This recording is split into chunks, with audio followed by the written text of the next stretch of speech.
Welcome back to CBS Soap Dish Recap, where we recap everything CBS Soaps, both the young and the restless, and the bold and the beautiful. And this is your young and the restless recap for September 5th. And look like Nick is still struggling, but his brother Adam gives him some aid. There's some little loving in the afternoon for Abby and Chance. And look like both Nikki and Phyllis' plan has now been thwarted. So before we unpack all of this, take a second to make sure you're subscribed to this channel. And please don't forget to like and share. So we start off over at the Abbott house, and Kyle is filling Tracy in on the vow renewal and hometown wedding reception. When, as much as they are excited, they kind of get caught a little bit by Summer, and then they play like they're talking about sports. So when Summer appears, she's suspicious, of course, over the whole Kyle pretending to chat about hockey, aka basketball, because we all know that the NBA and hockey is not the same thing. But he was able to kind of, throw her off the tracks, but not for long because this is going to come up later. So then we're over at Crimson Lights. Now Nikki and Phyllis is praising Talia for her amazing work. Talia admits that people are actually calling in with tips on Diane from LA and other places as well. Now, although Talia intends to follow up on those tips and find more revelation, well, that's about to come to an end. So, because they're all excited about this, and you can tell by how big Nikki's eyes are, and she gets a text message from her managing editor. And Talia don't understand when she learns the entire series on Diane has been canceled and that the magazine won't be publishing any more Diane-related articles. And of course, that turned that smile with Phyllis and Nikki upside down. And that's what they get. You just never know who in high places. So I guess Talia, even though she's a well-known reporter, I guess there's always somebody else calling the shots. So let's swing over to Jabot. Of course, we know Diane got news of that article and that text message she's looking at. However, she starts to complain to Jack about this, but he won't really think that she should be surprised since it is a juicy story. Now, although Diane will worry about the bad publicity for Marchetti and Jabot and the potential for Kyle to also distance himself, Jack offers her a little bit of encouragement. So Jack, is acting like, the story is old news. The people that's closest to you and your coworkers already know that Kyle has already moved beyond her past. And after Jack warns Diane to not let this derail you, she thanks him for the advice as always. And, it's got to be on his mind like Phyllis probably had something to do with this. Now, Diane again looks at that text message in a private moment where it says those future articles has been killed. You owe me. This mysterious texter confirmed this. And of course, Diana's like, I'm wondering if she knows who this is. Meanwhile, Phyllis shows up.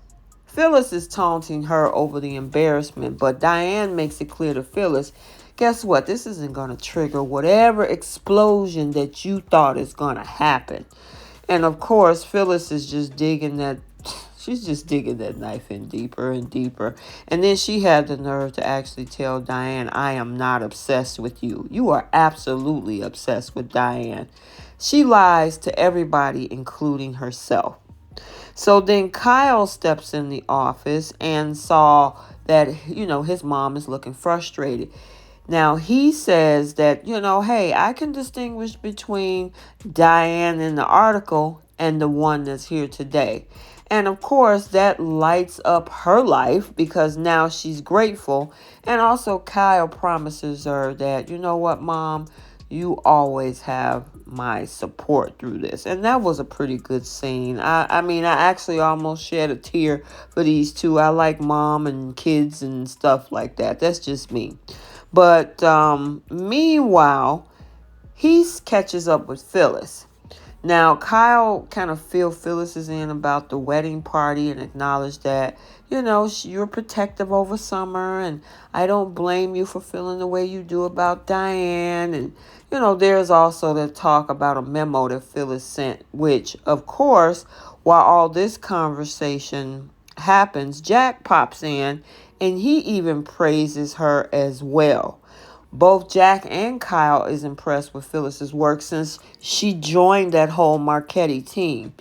And yeah, right now she's having a great moment. She thinks she won up Diane. Plus she got praise from the one and only Jack Abbott. Now, when they're alone, when Kyle leaves, he asks, of course, Phyllis, how much did you have to do with that piece on Diane? And her smile again went into a frown. And Phyllis blurted out, I have nothing to do with that. It was all Talia. Again, lying to them, lying to herself. That's the running theme with, of course, Phyllis. Now, later, we saw, of course, Diane is spotting Phyllis and Jack laughing about his reluctance to redecorate the whole Abbott living room for some promotion.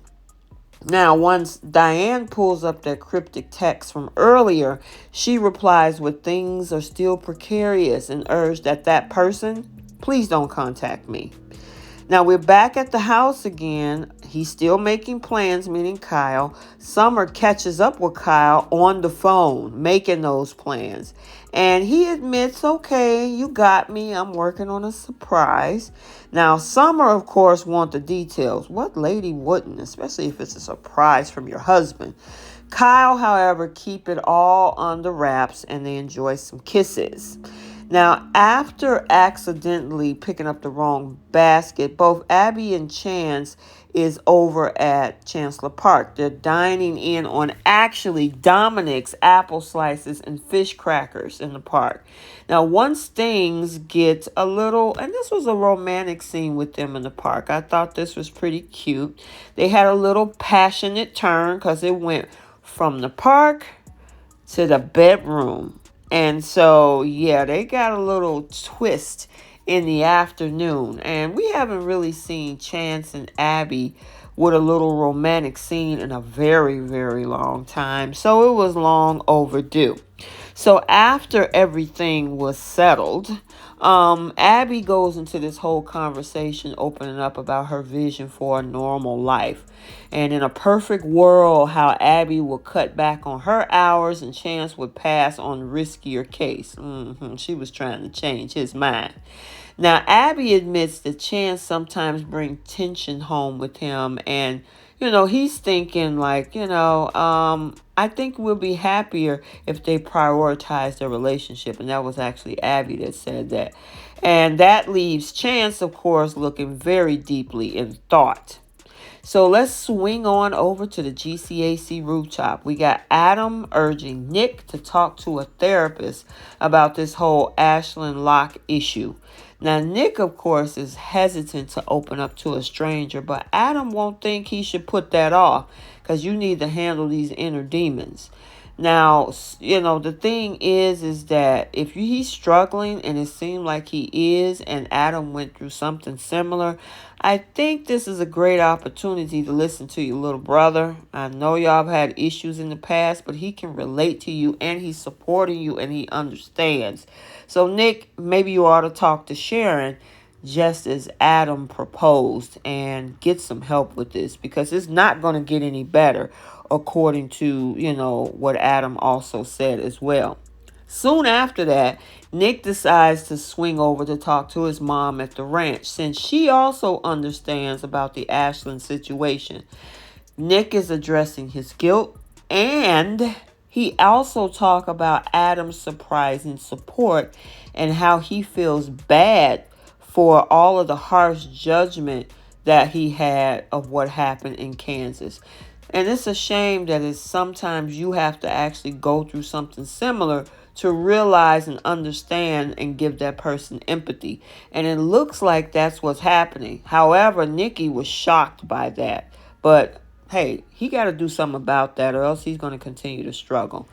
Let's swing over to Newman Media. We got Sally and, of course, scolding Chloe, as she should, for interfering, calling her ex, and trying to tell him to break her heart.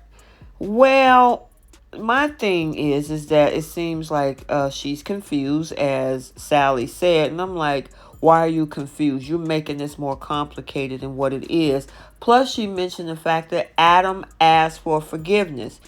Chloe turns this thing into a negative by saying, "Oh, I think Adam got a lot of nerve." And she's pushing Sally to see her as a friend and Adam isn't. Speaking of Adam, Sally is at the park now. Adam bumps into Sally and she admits that she can't stop thinking about what he said at the coffee house. Now, Sally won't even know what forgiveness looked like. Girl, again, making it too complicated. But Adam insists that, hey, you can define it however you like.